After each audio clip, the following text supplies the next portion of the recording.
So ಈ police ಮತ್ತೆ legal terms ಕೂಡ ನಮಗೆ ಗೊತ್ತಿರಬೇಕಾಗತ್ತೆ. ಇಂಟರಾಗೇಷನ್ ಅಂದ್ರೆ ಏನು, ಇನ್ವೆಸ್ಟಿಗೇಷನ್ ಅಂತ ಅಂದ್ರೆ ಏನು, ಚಾರ್ಜ್ ಶೀಟ್ ಅಂದ್ರೆ ಏನು,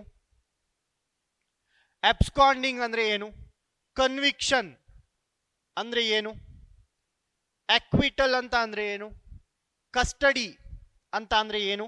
ಕಸ್ಟಡಿ ಅಂತ ಅಂದ್ರೆ ಸುಪರ್ದಿ, ಆರಕ್ಷಕರ ಸುಪರ್ದಿಯಲ್ಲಿದ್ದಾರೆ, ಪೊಲೀಸ್ ಕಸ್ಟಡಿ. ಓಕೆ.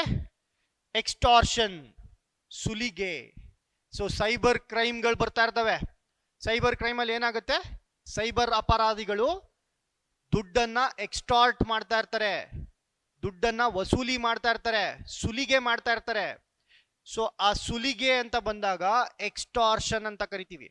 ಇದು ಸಿಂಪಲ್ ಪದ ಅನ್ಸುತ್ತಲ್ವಾ, ಸುಲಿಗೆ. ಸುಲಿಗೆ ಅಂದ್ರೆ ಗೊತ್ತು ನಿಮ್ಮೆಲ್ಲರಿಗೂ, ಅದರ ಮೀನಿಂಗ್ ಏನಂತ ಗೊತ್ತು, ಬಟ್ ಇಂಗ್ಲಿಷ್ ನಲ್ಲಿ ಏನಂತಾರೆ ಅಂತ ಗೊತ್ತಿರಲ್ಲ ಅಲ್ವಾ, ಎಕ್ಸಾಕ್ಟ್ ವರ್ಡ್ ಏನಂತಾರೆ ಅಂತ ಗೊತ್ತಿರಲ್ಲ. ಹಾಗಾಗಿ ಸುಲಿಗೆ ಅಂತ ಬಂದಿದ ತಕ್ಷಣ ನಿಮ್ಮನ್ನ ನೀವೇ ಕೇಳ್ಕೋಬೇಕು, ಏನಂತಾರೆ ಇಂಗ್ಲಿಷ್ ನಲ್ಲಿ ಸುಲಿಗೆಗೆ. ಗೊತ್ತಿಲ್ವಾ, ಸರ್ಚ್ ಮಾಡಬೇಕು, ಬರ್ಕೋಬೇಕು. ಓಕೆ. ಹಾಗೆ ಮೂರನೇ ಥೀಮ್ ಅಂತ ಬಂದ್ರೆ ಪೊಲಿಟಿಕಲ್ ಕಾನ್ಸ್ಟಿಟ್ಯೂಷನಲ್. ಆಲ್ರೆಡಿ ಹೇಳಿದ್ದೀನಿ ಪೊಲಿಟಿಕಲ್.